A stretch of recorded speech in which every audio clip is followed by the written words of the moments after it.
19 bölüm. Ошол убакта Исраилда падыша болгон эмес. Ошол убакта Ипраим тоосунун этегинде бир леби жашачу. Ал жүйүт жеринин Бейт-Лехеминен күң аял алды. Күң аялы аны менен чатакташып, жүйүт жеринин Бейт-Лехеминдеги өз атасынын үйүнө кетип калып, 4 ай ошол жерде болду. Күйөөсү кулун жана эки эшегин алды да, көңүлүн таап сүйлөшүп кайра алып келиш үчүн аялынын артынан барды. Аял аны өз атасынын үйүнө алып кирди. Жаш аялдын атасы аны көргөндө кубаныч менен тосуп алды. Кайын атасы, жаш аялдын атасы аны кетирбей алып калды. Ал аныкында 3 күн болду. Алар ичип жеп, ошол жерде түнөп калышты. 4-чү күнү алар эртең менен эрте турушту. Ал туруп жөнөмөкчү болду. Жаш аялдын атасы күйөө баласына бир кесим нан жеп кубаттанып ал, анан жөнөйсүңөр деди. Алар калып калышты. Экөө дагы ичип жешти. Жаш аялдын атасы ага дагы бир түнгө калып көңүлүңдү ач деди. Ал туруп жөнөмөкчү болгондо кайын атасы сурангандыктан аныкында дагы түнөп калды. 5-чү күнү ал эртең менен эрте туруп кетмей болду. Жаш аялдын атасы нан жеп кубаттанып ал, күн батканча кое тургула деди. Экөө дагы ичип жешти. Ал киши аялы кулу менен кетүүгө камынып ордунан турду. Кайын атасы, жаш аялдын атасы ага дагы күн кештеп кетти, конуп алгыла. Күн батканы калды, түнөп кет, көңүл ач, эртең эртерээк туруп жолго чыккыла деди. Бирок күйөө баласы түнөөгө макул болбой, жолго чыгып, Жебуска, азыркы Иерусалимге келди. Ал жүк артылган эки эшеги аялы менен келди. Алар Жебуска жеткени калганда күн батып калган эле. Ошондо малайы мырзасына Жебустуктардын ушул шаарына кирип түнөп кетели деди. Мырзасы малайына: "Жок, башка уруунун шаарына кирбейбиз. Алар Исраилдин урууларынан эмес, Гибага жетели" деди. Анан кулуна: "Гибага же Рамага жетип конобуз" деди. Алар Бенжаминдин Гиба шаарына жетишкенде күн батты. Алар Гибага түнөп алыш үчүн ошол тарапка бурулушту. Ал шаарга кирип көчөгө отурду, бирок эч ким үйүнө түнөп кетүүгө чакырган жок. Кечинде бир абышка талаа жумушунан үйүнө кайтып келе жаткан. Ал Ипраим тоосунан эле, бирок Гибада жашачу. Гибанын тургундары Бенжамин уулдарынан болчу. Абышка башын көтөрүп, шаардын көчөсүндө келаткан жолоочуну көрүп: "Кайда баратасың? Кайдан келдиң?" деп сурады. Ал абышкага: "Биз жүйүттүн Бейт-Лехеминен келе жатабыз. Азыр өз жериме, Ипраим тоосуна баратабыз. Жүйүттүн Бейт-Лехемине баргам. Азыр теңир үйүнө баратам. Эч ким үйүнө түнөп кетүүгө чакырган жок. Эшектерибиздин саманы да жеми да бар. Ошондой эле кулдарыңдын, менин күңүңдүн, кулумдун жээр наны, ичээр шарабы да бар. Эч нерседен кем эмеспиз" деп жооп берди. Абышка ага: "Камсанаба, сенин кем карчың менин мойнумда болсун. Көчөгө түнөбөсөң эле болду" деди. Анан ал аны өз үйүнө алып келип, эшектерине жем берип жайланыштырды. Алар буттарын жуушту, ичип жешти. Алар көңүл ачып жатканда шаардагы бузулган адамдар үйдү курчап алышып, эшикти каккылап үйдүн ээсине: "Абышкага: Үйүңө кирген адамды сыртка чыгар. Биз ага жакындайбыз" дешти. Үйдүн ээси сыртка чыгып аларга мындай деди: "Жок туугандарым, жамандык кылбагыла. Бул адам менин үйүмө келген конок, мындай жийиркеничтүү ишке барбагыла. Үйүмдө бойго жеткен кызым бар. Мунун күң аялы бар. Аларды алып чыгайын. Аларга эмне кылгыңар келсе, ошону кылгыла. Бирок бул кишиге мындай кылбагыла. Мындай жийиркеничтүү ишке барбагыла." Бирок алар аны уккусу келишкен жок. Ошондо күйөөсү күң аялын жетелеп көчөгө чыгарып берди. Алар аны зордуктап түнү бою таң аткыча кордоп чыгышты. Аны жерге жарык киргенде кое беришти. Аял таң атаарда келип, мырзасы түнөгөн үйдүн эшигине жетип жыгылып, таң аткыча жатты. Мырзасы эртең менен туруп, эшикти ачып жолго чыгыш үчүн сыртка чыкты. Күң аялы болсо босогону кучактап, эшиктин алдында жатыптыр. Ал аялына: "Тур, жөнөйлү" деди. Бирок жооп болгон жок, себеби ал өлүп калган эле. Ал ордунан туруп, аялды эшекке артып өз үйүнө жөнөдү. Ал өз үйүнө келип бычак алып, күң аялын кескилеп 12 мүчөгө бөлдү да Исраилдин баардык жерине жөнөттү. Көргөндөрдүн баары: "Исраил уулдары Мисирден чыккан күндөн бүгүнкү күнгө чейин мындай болгон эмес. Мындайды көргөн да эмеспиз. Буга көңүл бургула, акылдашып көрүп, анан айткыла" дешти.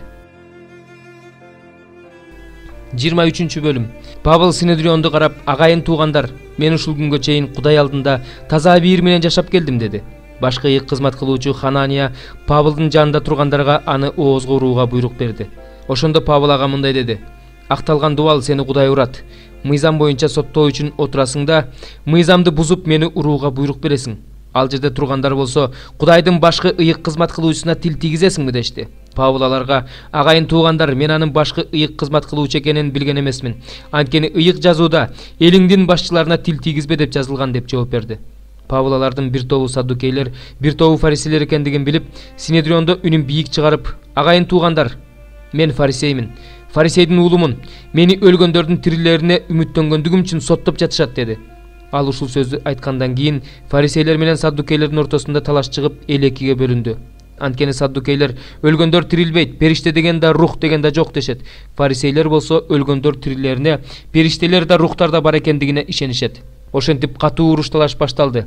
Фарисейлер тараптан мыйзам окутуучулар орундарынан туруп, биз бул адамдан эч кандай айып таппай жатабыз. Эгерде ага рух же периште сүйлөгөн болсочу, Кудайга каршы чыкпайлы дешти. Талаш күчөй бергендиктен миңбашы Павылды тытып жок кылышпасын деп коркуп аскерлерине барып Павылды элдин ортосунан алып чыккыла да аскерлер үйүнө алып баргыла деп буйрук берди. Эртеси түн ичинде ага теңир келип, кайраттан Павыл, анткени Иерусалимде мен жөнүндө кандай күбөлөндүрсөң, Римде да ошондой күбөлөндүрүшүң керек деди. Таң атканда бир нече жүйүт өз ара сүйлөшүп, Павылды өлтүрмөйүнчө эч нерсе жебөөгө жана ичпөөгө ант беришти. Ант бергендердин саны 40тан ашык болчу. Алар башкы ыйык кызмат кылуучулар менен аксакалдарга келип, биз Павылды өлтүрмөйүнчө эч нерсе жебейбиз деп ант бердик. Ошондуктан силер азыр Синедрион менен бирдикте миңбашыдан Павылдын ишин толугу менен карап чыгабыз. Ошондуктан эртең аны бизге чыгарып бер деп сураңгыла. Биз болсо аны бул жерге жакында элегинде эле өлтүрүүгө даяр болуп турабыз дешти. Алардын бул арам оюн Павылдын жээни угуп калып, аскерлер үйүнө барып Павылга билдирди. Павыл жүзбашчылардын бирин чакырып, бул жигитти миңбашыга алып барчы, анткени мунун ага айта турган сөзү бар экен деди. Тиги аны миңбашыга ээрчитип барды да, туткун Павыл мени чакырып, бул жигитти сага алып келүүмдү өтүндү. Мунун сага айта турган сөзү бар экен деди. Миңбашы жигитти колунан кармап, четке чыгарды да, мага айта турган кандай сөзүң бар деп сурады. Жигит ага, жүйүттөр Павылдын ишин толугу менен карап чыгабыз демиш болуп, аны эртең Синедриондун алдына чыгарып берүүңдү өтүнүүгө макулдашышты. Бирок сен алардын өтүнүчүнө макул болбогун, анткени Павылды алардын 40тан ашык адамы аңдып турат. Алар аны өлтүрмөйүнчө эч нерсе жебөөгө жана ичпөөгө ант беришти. Азыр алар сенин буйругуңду күтүп даяр турушат деди. Ошондо миңбашы, бул жөндө мага билдиргендигиңди эч кимге айтпа деп жигитти кое берди. Анан ал жүзбашчылардын экөөнү чакырып, түнкү 3 саатка 200 жөө аскерди, 70 атчанды жана 200 аткычты Кейсарияга барууга даярдагыла. Павылды мингизип, башкаруучу Феликске аман-эсен жеткириш үчүн унаада даярдагыла деп буйрук берди. Анан мындай мазмундагы кат жазды. Урматтуу башкаруучу Феликске Клавдий Лусийден салам. Бул адамды жүйүттөр кармап алып өлтүрмөкчү болуп жатышыптыр. Мен анын Римдин атуулу экендигин билип, аскерлер менен барып куткарып алдым. Андан кийин эмне үчүн айыптап жатышкандыгын билгим келип, аны өздөрүнүн Синедрионуна алып бардым. Аны өздөрүнүн мыйзамына байланыштуу талаш пикирлер боюнча айыптап жатышкандыгын, бирок анын өлүм жазасына тарткыдай же кишендегидей күнөөсү жок экендигин билдим. Ошол учурда мен жүйүттөрдүн бул адамга карата арам оюн билип калып, аны дароо сага жибердим. Айыптоочуларга да ага карата нааразычылыктарын сенин алдыңда айтуусун буйрук кылдым. Саламатта бол. Ошентип аскерлер өздөрүнө берилген буйрук боюнча Павылды түн ичинде Антипатрис шаарына жеткиришти. Эртеси күнү жөө аскерлер аны атчандар менен жөнөтүп жиберип, аскерлер үйүнө кайтып келишти. Атчандар болсо Кейсарияга келип, башкаруучуга катты беришти. Павылды да ага тапшырышты. Башкаруучу катты окуп чыккандан кийин Павылдын кайсы дубандан экендигин сурады. Анын Киликия дубанынан экендигин билгенден кийин, мен сени айыптоочуларың келгенди угам деди. Анан аны Ироддун сарайына кайтарууга буйрук берди. 33 бөлүм. Жеремия дагы эле сакчылардын короосунда камакта жатканда Теңирден ага экинчи рет сөз болду. Ысымы Теңир болгон, жерди жараткан Теңир, аны орноткон жана бекемдеген Теңир мындай дейт. Мени чакыр, ошондо мен сага жооп берем. Мен сага сен билбеген улуу жана кол жеткирсиз нерсени көрсөтөм. Анткени Исраэлдин Кудай Теңири согуш үчүн, жал үйүш үчүн талкаланып жаткан бул шаардын үйлөрү жөнүндө, жүйүт падышаларынын үйлөрү жөнүндө мындай дейт. Үйлөрдү каздимдер менен согушууга келгендер талкалашат. Мен каарданып жатканымда, ачууланып жатканымда үйлөрдү адамдардын өлүктөрүнө толтурам. Мен алардын мыйзамсыздыктары үчүн бул шаардан өз жүзүмдү жашырдым.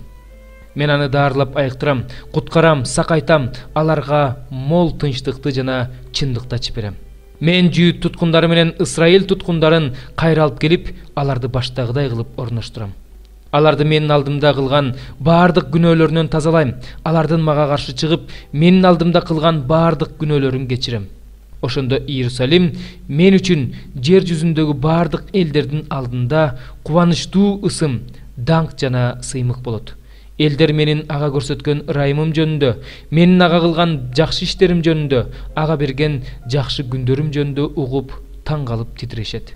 Теңир мындай дейт: силер Бул жер элсиз жана малсыз ээн жер деп айткан жерде, Жүйүт шаарларында жана элсиз малсыз ээн калган Иерусалимдин көчөлөрүндө кайрадан кубанычтын жана шаттыктын, күйөөнүн жана колуктунун, ошондой эле Себайот Теңирди даңктагыла, анткени Теңир жакшы, анткени анын ырайымы түбөлүк дегендердин үнү угулат. Теңир үйүндө ыраазычылык курмандыгын чалгандардын үнү угулат, анткени мен бул жердин туткундалып кеткендерин кайра мурунку абалына келтирем дейт Теңир. Себайот Теңир мындай дейт: элсиз малсыз ээн калган бул жерде жана анын бардык шаарларында кайрадан койлорун жуушаткан койчулардын турак жайлары болот. Тоодогу шаарларда, түздүктөгү шаарларда, түштүктөгү шаарларда, Бенжамин жеринде, Иерусалимдин айланасында жана Жүйүт шаарларында короо кайрадан кой саноочунун кол астынан өтөт дейт Теңир. Күндөр келе жатат дейт Теңир. Ошол күндөрү мен Исраил менен Жүйүт жөнүндө айткан ошол жакшы сөзүмдү орундатам. Ошол күндөрдө, ошол мезгилде дөөткө адилеттүү бутак өстүрүп чыгарам. Ал жер үстүндө акыйкаттык жана адилеттүүлүк орнотот. Ошол күндөрдө Жүйүт куткарылат, Иерусалим коопсуз жашайт. Ага Теңир биздин адилеттигибиз деген ат коюшат. Анткени Теңир мындай дейт: дөөт тукумунан Исраилдин тагында отурган адам үзүлбөйт. Ыйык кызмат кылуучу лебилерден менин алдымда өмүр өткөнчө бүтүндөй өрттөлүүчү курмандык чалган, курмандыктарды өрттөгөн жана башка курмандыктарды чалган адам үзүлбөйт. Жеремияга Теңирден сөз болду. Теңир мындай дейт: силер күн менен түн өз мезгилинде болбош үчүн, күн жөнүндө жана түн жөнүндө түзгөн менин мыйзамымды буза албагандай эле, дөөттүн тагында падышачылык кылган уулу болбош үчүн, менин кулум дөөт менен түзгөн келишимимди, менин кызматчыларым болгон ыйык кызмат кылуучулар лебилер менен түзгөн келишимимди да буза албайсыңар. Асман кошуундары кандай сансыз болсо, деңиз куму кандай ченелгис болсо, менин кулум дөөттүн тукумун жана мага кызмат кылган лебилерди так ошондой кылып көбөйтөм. Жеремияга Теңирден сөз болду. Бул элдин Теңир өзү тандап алган бул эки урууну өзү четке какты деп айтып жатканын көрбөй турасыңбы? Ошон үчүн менин элим алар үчүн эл болуудан калгандай аны жек көрүп жатышат. Теңир мындай дейт: күн жөнүндө, түн жөнүндө түзгөн өзүмдүн келишимимди жана асман менен жердин мен койгон мыйзамын бузууга мүмкүн болбогон сыяктуу, Ибраимдин, Исхактын, Жакыптын тукумуна мындан ары дөөттүн тукумунан падыша койбош үчүн Жакыптын жана өзүмдүн кулум дөөттүн тукумун четке кагышым да мүмкүн эмес. Анткени алардын туткундарын кайра алып келип, аларга ырайым кылам. 3-чү забур. Дөөттүн өз баласы Абышаломдон качкандагы забуру. О Теңир, душмандарым ушунчалык көбөйүп кетти. Көбү мага каршы чыгып жатат. Мен жөнүндө Кудай аны куткарбайт деп жатышат. Бирок сен, Теңир, менин алдымда турган калкансың, менин атак даңкымсың. Өзүң гана башымды өйдө көтөрөсүң. Үн чыгарып, Теңирди чакырам. Ал мени өзүнүн ыйык тоосунан угат. Жатсам да, уктасам да, турсам да мени Теңир коргойт. Мага миңдеген элдер бардык тараптан каршы чыгышса да коркпойм. Теңирим, ордуңан тур. Кудайым, мени куткар. Анткени сен гана менин бардык кас душманымды бетке урасың. Ыймансыздардын тишин талкалайсың. Куткарылуу Теңирден. Сенин батаң өз элиңдин үстүндө болсун. 4-чү забур. Ырчылар тобунун башчысына, кыл аспаптарда ойноо, дөөттүн забуру. Мен жалынганда үнүмдү ук, адилеттигимдин Кудайы. Кысталыштарда сен мага эркиндик берип тургансың. Мага ырайым кыл, сыйынуумду ук. Адам балдары, качанга чейин менин даңкым маскара боло берет? Качанга чейин убаракерчиликти сүйө бересиңер? Качанга чейин жалганды издей бересиңер? Теңир өз үчүн өзүнүн ыйыгын бөлүп койгонун билип койгула. Мен Теңирди чакырганда ал мени угат. Каарданып күнөө кылбагыла. Төшөктө жатканыңарда өзүңөрчө ойлонуп сабыр кылгыла. Чындык курмандыгын чалгыла. Теңирге таянгыла. Көп адамдар бизге ким жыргал көрсөтөт дешет. Теңир бизге өз жүзүңдүн жарыгын көрсөт. Алардын жээр наны, ичээр шарабы арбыган мезгилден бери сен менин жүрөгүмдү кубанычка бөлөдүң. Мен тынч жатып тынч уктайм. Анткени мага коопсуз жашоо берген бир өзүңсүң, Теңир.